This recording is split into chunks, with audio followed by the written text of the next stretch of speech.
All right, now we've done a couple drills, empty-handed against a armed attacker, armed with a knife. One of the things we should have been able to see is that being reactionary during this unarmed versus an armed adversary situation is one of the worst situations we can be in. This situation definitely requires a different mindset and the introduction of some specific concepts. Fortunately, these additional concepts are very adaptable and can be used in many other situations. I have students who, once they learn what we're going to use while we're unarmed, they use these exact same concepts while they are armed. And it, in a way, it makes it easier. You don't have to really go in and get as close and spend as much time on target or in the target area, or using as many angles to diffuse the situation. And again, these are situations where you just want to get out of there. You don't have to kill this guy. You're not stuck in a room. So it is a very unique level of training that we're going to go to, and I've never seen anybody else do it. So we're going to start that, and what we're virtually going to be doing is, even without a weapon, we're going to be attacking the guy who has a weapon. And again, we got a couple more skills we have to pick up to be able to do that, but that's where we're getting ready to start. Okay, disclaimer. Before you try to attempt to learn the next two concepts, which again is the modified X-block and coning, it is necessary that you have done all the previous drills. These two concepts are advanced concepts. They will not work for you if you do not have the proper foundation. You must be skilled at moving from the stances. So that means you had to do all the movement drills. You must be very skilled at acquiring the moving targets while you are moving when you attack the wrist.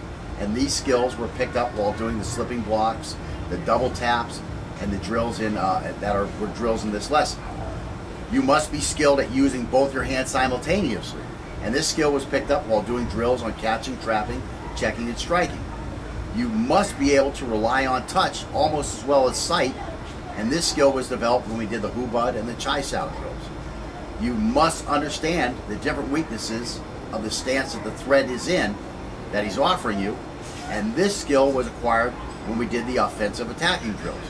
You must understand intervals in order to know at what distance you can safely attack, and these skills were developed when we were doing all the interval drills.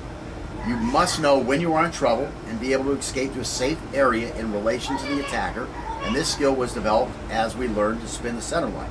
There's some other skills that we have learned that we didn't talk about. But again, these are all the basic and intermediate skills that you've already acquired, and they're necessary for you to be able to do the next two advanced concepts in an efficient, effective, and safe manner that will allow you to turn the tables on an armed attacker when you are unarmed. Okay? So if you're just thinking that you're going to fast forward to the advanced stuff and pick up the advanced stuff, you are fooling yourself, okay? Because you don't have the foundation to put that on. All these skills that I just listed, these are all prerequisites to being able to do the next two concepts. If you weren't able to do those other concepts in a way that you could do them comfortably, you're not ready to do this stuff. It's not going to work, okay? I've had arguments with guys online, and they're like, oh, that stuff doesn't work, that stuff doesn't work. You can't do it like that, you can't do it like that. No, you can't do it like that because you didn't build the proper foundation. Every one of my students has been able to do it fine because we went through the prior 6 lessons to build the foundation. That's what's required here. You just don't go jump up into, you don't come into high school and start with calculus, right? You got to do algebra, you got to do geometry, you got to do algebra 2, you got to do trig. You got to do all that stuff so you know what the F you're doing when you get to calculus. That's just the way it is, okay? That's the way life works. There's no secrets to martial art. I mean, if there was a secret to martial art, it's fucking hard work. That's the secret, hard work, okay? having a freaking brain, some discipline. Those are the secrets. There ain't no secret technique. No, you can learn all the techniques if you work hard and you have a brain to analyze things and figure stuff out. That's all it is. It's hard work and analysis. That's all it is. That's the secret to karate. And that shit don't happen in a day or two. It don't happen in a weekend seminar. Stop going to seminars. Seminars are how the dude teaching makes his money. That's all it is. Helps him sell DVDs. Okay, find somebody in your area and start studying the system. That's the way you learn. You got to put in the time and you got to put in the analysis. You got to say, does this shit that we're learning look like a real fight? Or is it unusual for a guy to stab and then just stand there holding his knife out?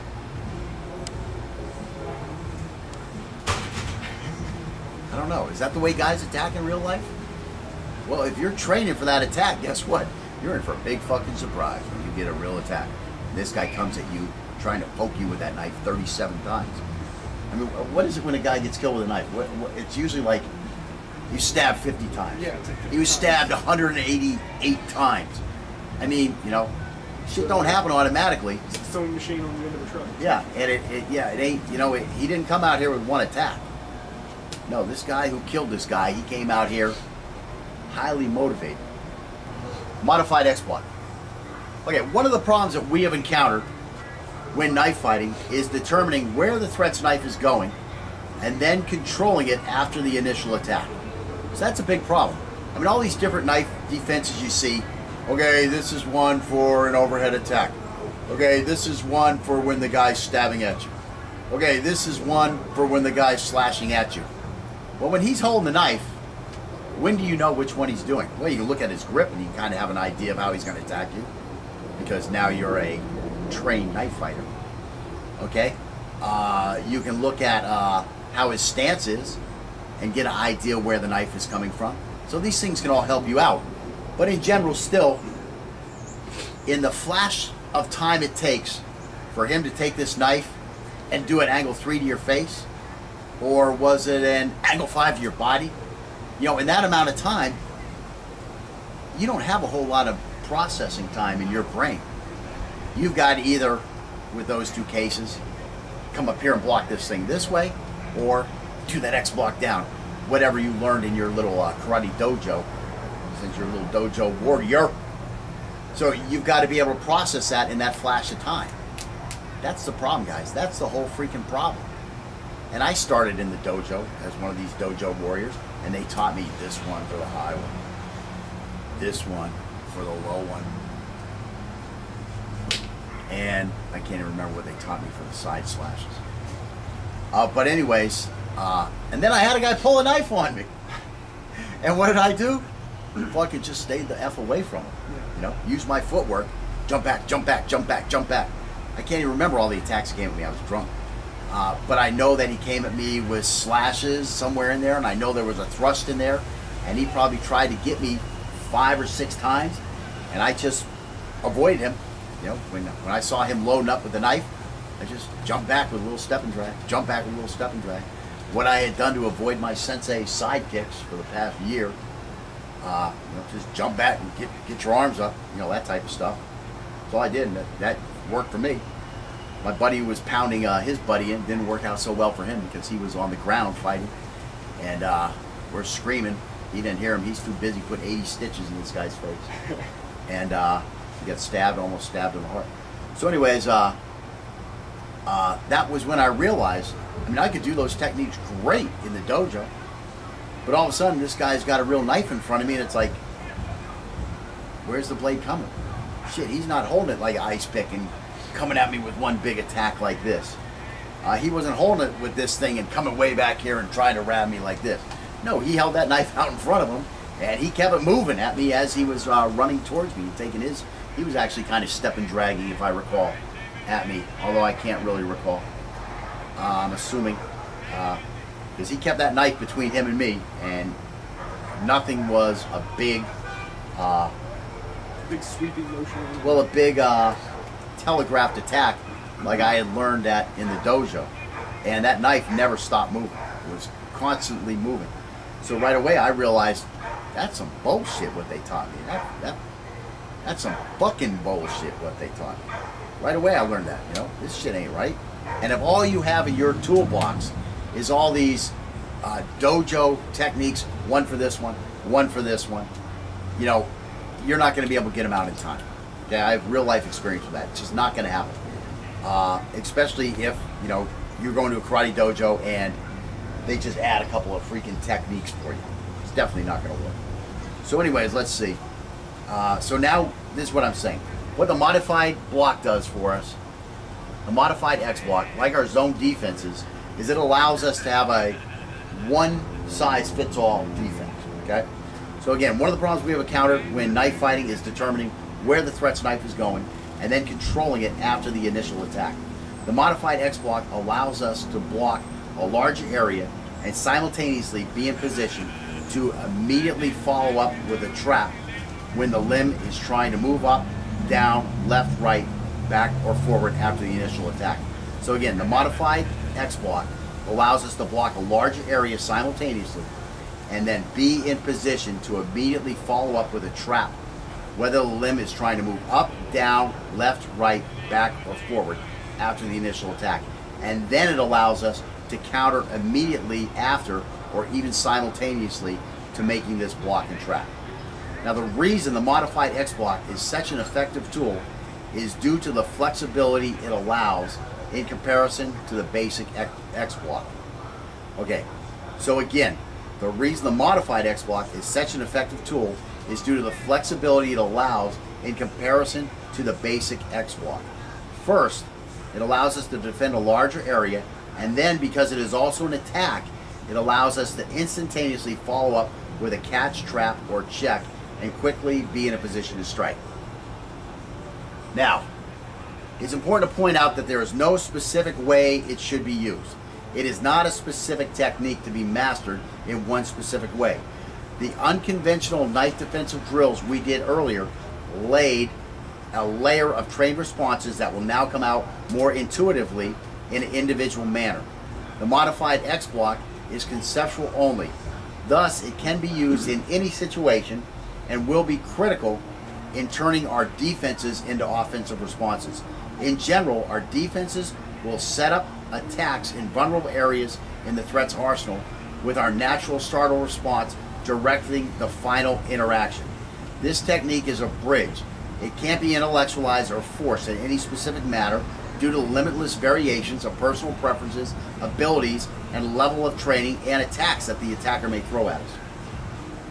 While we are going to learn to perform the basic modified X block, this is just a starting point. By practicing the concept against various attacks, you will quickly begin to pick up variations to the basic movement. In a short amount of time, you will begin to realize that the best way to employ it is just to jump in with no preconceived plan and let the technique take the shape required by the contact. This is like water, okay? We're gonna jump in and we're gonna let the vessel of the attack form our shape of our response, okay? These are esoteric principles, but there's really no other way to describe it to you. Okay, to do the basic modified X block, what we're going to do is we're going to extend one arm down like we're doing a zone 4 block, and we're going to bring this other hand across like we're doing a zone 1 defense. So I've got a zone 1 and a zone 4 happening at the same time, and as you can see, they're forming a wall, okay? And make sure I'm just describing this as I'm writing it, because I might start describing it as the way I'm using it, which isn't the basic way at all times. Again, we want the elbows to be close or touching one another. In this position, we'll be able to step off the threat's fighting center while simultaneously defending zones 1 and 4. Should the initial attack be a feint or a combination attack, the follow-up attack can be defended by moving the arm that had previously defended zone 1 into a zone 2 or a zone 4 defense. So again, I came over here, let's say I make a block and now here comes another attack, or he feints and now comes another attack. Well, now I can come over here and I can, boom, I can now handle zone 2 with this same hand, okay? If this hand's down here and now he's coming over here, well, now I can come across here and use a zone 4 from that same initial defensive maneuver. Now with the other hand, I can take this one where it had defended on a zone 4, and now I can move it up to zone 1, to zone 2, or I can even bring it across into zone 3 over here, take it into zone 3 here. So again, these aren't hard and fast blocks. This is movement. You know, we need to be keep these hands in continuous movement in some form or fashion. Okay, so again, or we can bring this hand back up just to protect our neck and face, or again to attack the threat's eyes after we've controlled and gotten the knife off of the center line with one of the other hands. Okay, in no case should this defense be performed while retreating or standing still even. This is an advancing defense that will cause the threat's knife hand to be trapped in an area where he will have a hard time redeploying it, while simultaneously allowing one of our hands to be in an area where we will be able to counterattack or catch the threat's weapon hand if we are so inclined. Okay, because the modified X-Block works in combination with our forward movement, we will also be ready for the threat to quickly retract his knife after an attack. That's the big thing you always hear about an X-Block. You do the X-Block, he comes in with a knife, he retracts the knife, he cuts you. Okay, that's a very valid point of contention to using the standard X-Block, the old, martial arts X-Block that everybody learns early on in their training. Now the reason, again, because the modified X-Block works in combination with our forward movement, we will also be ready for the threat to quickly retract his knife after an attack. This is because this is where we are trying to trap his knife hand anyways.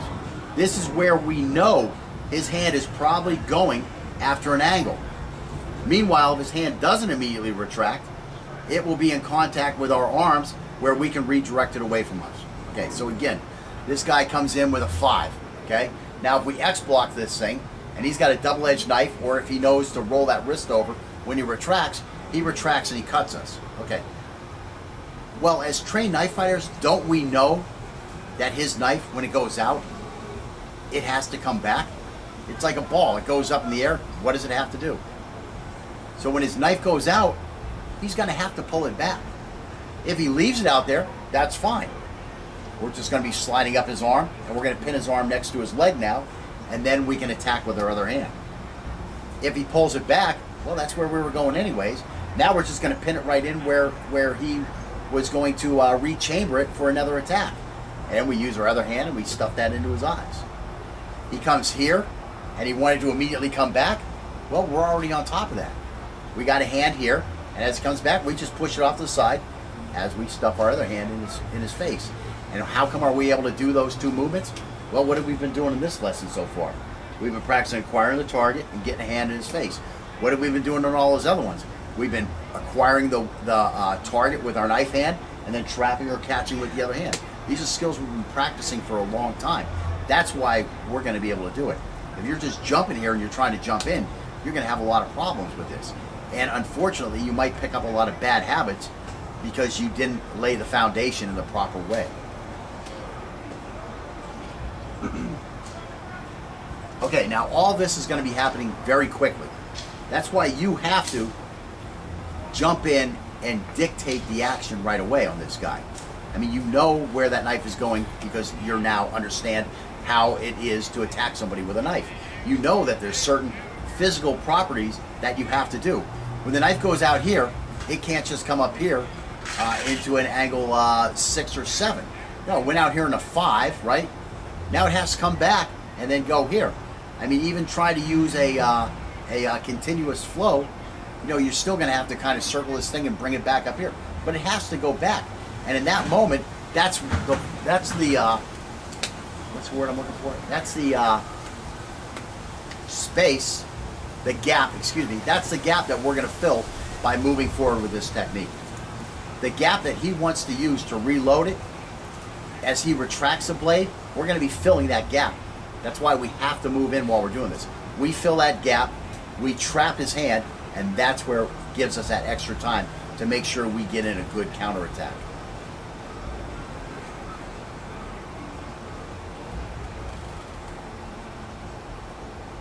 Okay, so with practice, we're going to find that one hand or the other prefers the trapping, while one hand or the other prefers catching or striking.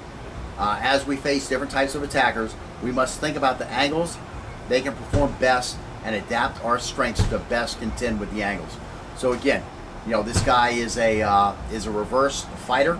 You need to know, oh, these are the angles that he can perform. These are the angles that he can't perform.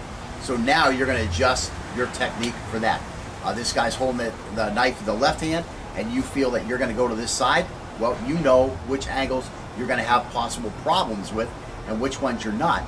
So again, account for the ones that you're going to have problems with, and everything else will be easy after that. So what we're going to do now is we're going to do some skill sets to start bringing this concept to life for you, and we'll show some video of that. Next two concepts, which again is the modified X block and coning. It is necessary that you have done all the previous drills. These two concepts are advanced concepts. They will not work for you if you do not have the proper foundation. You must be skilled at moving from the stances. So that means you had to do all the movement. All right, now we've done a couple drills empty-handed against a armed attacker, armed with a knife. One of the things we should have been able to see is that being reactionary during this unarmed versus an armed adversary situation is one of the worst situations we can be in.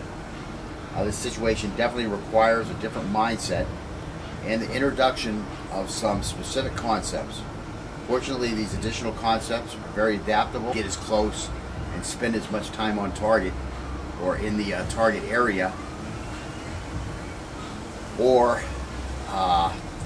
using as many angles to diffuse the situation. And again, these are situations where you just want to get out of there. You don't have to kill this guy. You're not stuck in a room. So it is very unique and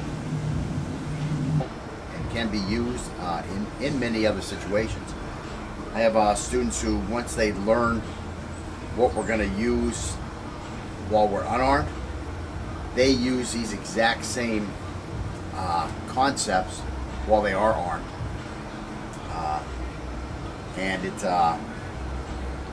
in a way, it makes it easier. You don't have to really go in a level of training that we're going to go to. And I've never seen anybody else do it.